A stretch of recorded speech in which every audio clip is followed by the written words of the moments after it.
Fierce and fantabulous day to all my amazing and beautiful fams. My name is Jared Clago and today we have White Nights. So I wrote a foreword for this book, which will be released under the new batch of TBC Classics. This is the first Fyodor book that I read, and I actually listened to its audiobook whilst reading its ebook, and I was immersed in its pages right away. So this is about love and romance, but also it's about sorrow and heartbreak. And I actually came across this book through Jack Ben Edwards, the famous booktuber whom I truly love. And this is actually one of his 5-star books in 2024. So I jumped right in, I read it, and I fell in love with it. Fyodor's writing here was enchanting and charming and even poetic at times. Reading White Nights was a moving experience for me. Someone who has experienced both a bliss of a very good relationship and also a painful heartbreak. It has deepened my understanding of what love is all about and the courage it takes to nurture a healthy and true relationship. So whether you are single or you are in a relationship or maybe you are heartbroken, I know that this book will resonate with you. So I hope that you guys will get a copy of White Nights and read it right away. This is a true classic romance book. It took me a long time to read Animal Farm by George Orwell. You know that animals take over a farm book, and I did not realize how chilling this book really is. It's not just a fairy tale, it's a full-on warning about power, corruption, and how revolutions can go horribly wrong. So let me break it down for you. So the animals on Manor Farm are tired of being abused by their human owner, Mr. Jones. They rebel, kick him out, and set up their own society where everyone's equal. That sounds great, right? Everyone's equal. But then, the pigs take over. Specifically, Napoleon, this ruthless pig who starts making all the rules. And slowly, the animals realize they've just traded one tyrant for another. And here's the scary part. During the time, Orwell wrote this as a direct critique of the Russian Revolution. The pigs, they are stand-ins for Stalin and the Soviet elites. And the horse boxer who works himself to death trusting the pigs, that's the exploited working class. And that infamous line, all animals are equal but some are more equal than the others, is Orwell basically saying, hey, revolutions often just recycle oppression.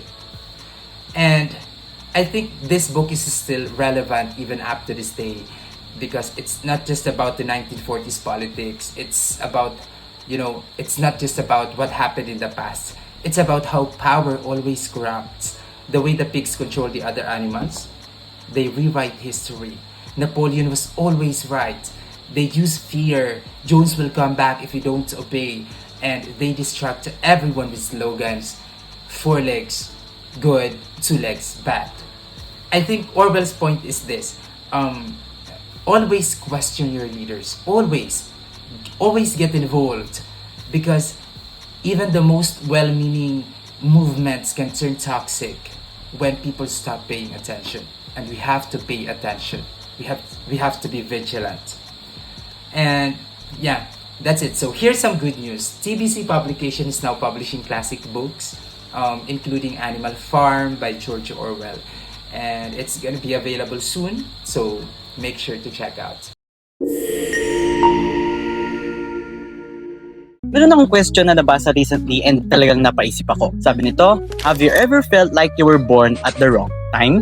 Yung parang buong mundo, the world's moving forward, while you at the back, you're walking in reverse. Now, what if I told you that there's a story that captures exactly that feeling perfectly? The Curious Case of Benjamin Button is a short story written by F. Scott Fitzgerald back in 1922. Pero kahit over 100 years old na siya, it still hits deep today. It follows a man named Benjamin Button who was born as an old man, tapos habang tumatanda siya, mas nagiging bata yung katawan niya. Yes, I know that's weird, but that one detail alone flips everything we know about life, aging, success, and purpose. At first, yes, it feels like a fantasy, but when you look deeper into the story, it's actually a mirror. Because this isn't just a story about time, it's about what we do with time. It's about creatives, misfits, people like us who've always felt out of place. Parang minsan too early, too late, or sometimes never quite right.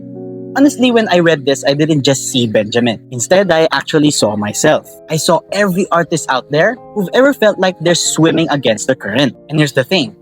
Benjamin never really begged the world to understand him. Instead, he gave himself what he needed most. A chance. A chance to live, love, and express kahit na hindi siya naiintindihan ng mundo. So, if you ever felt misunderstood, misplaced, maybe the lesson isn't to fight for validation. Maybe the lesson is this. Give yourself a chance. This story honestly changed the way I see my creative path, and maybe it will for you too. Hi, my name is Migs Ganzon. I'm a musician, author, and writer. I wrote the poetry trilogy, Celestial Cycle, the horror anthology, San Angeles Park, and now I'm proud to introduce to you this timeless masterpiece under TBC Publications. The Curious Case of Benjamin Button, now with my foreword, is now available. Grab your copy today, and maybe, just maybe, it will remind you, maybe the goal was never to keep up, but simply to finally show up as the real you.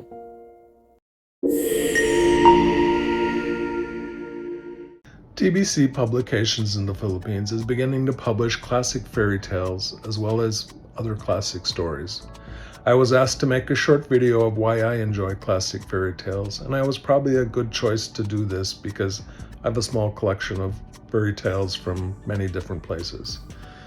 The one that comes to most people's mind is the Brothers Grimm, but almost every country has its own originals and interpretations of myths and fairy tales similar to this.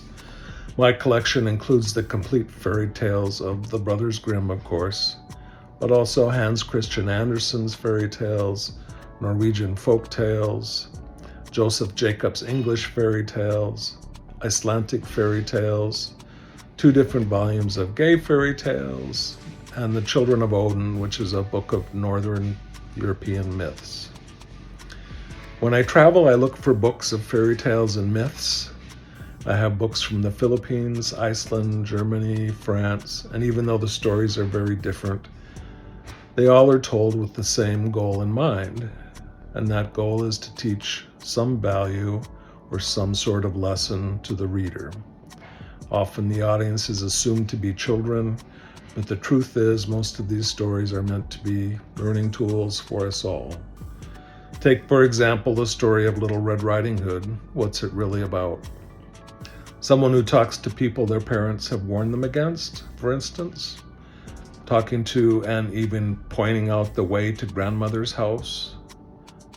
Maybe someone who ignores life's little warnings and doesn't follow their common sense, such as being more cautious when noticing grandma's big hairy ears or large teeth. How many times as a kid were you told not to talk to strangers, and how many times were you told by your parents to listen to your older brother or sister, or to at least use your own good common sense before you go into a place with an obvious wolf dressed as your grandmother? Even though this classic fairy tale was written more than 100 years ago, it's still relevant today. How many of you respond to or even chat with total strangers on social media? These classic fairy tales of learning never go out of date. So check out TBC Publications the next time you're looking for a classic read or some classic fairy tales. Thanks for listening.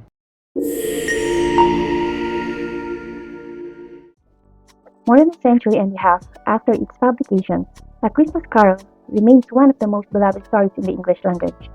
Its tale of redemption, compassion, and the transformative power of human kindness continues to resonate, making Ebenezer Scrooge as much a cultural icon as a literary one. A Christmas Carol is said to have been written by Dickens in about 6 weeks while he was under financial strain. Allegedly, he wrote it while taking lengthy nighttime strolls through London, originally intended to be a pamphlet. Dickens changed his mind after less than a week and chose to turn his ideas into a narrative with beautiful complex main characters. As a result, audiences yearned for the story. The purpose of Christmas Carol was to encourage the wealthy and powerful to show compassion for the weak and vulnerable.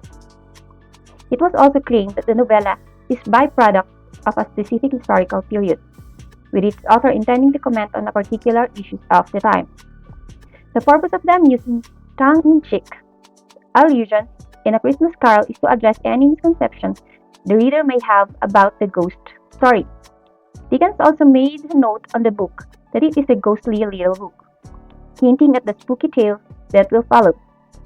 After all, the main character, Scrooge, receives a visit from the four deathless spirits throughout the story.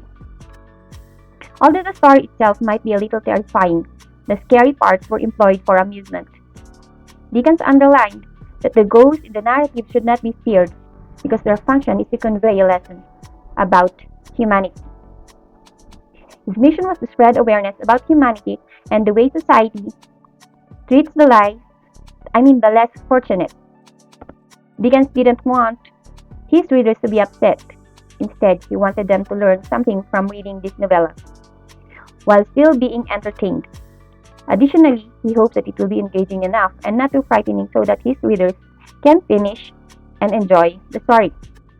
A Christmas Carol, one of the Charles Dickens works, is arguably his best known and the most cherished composition.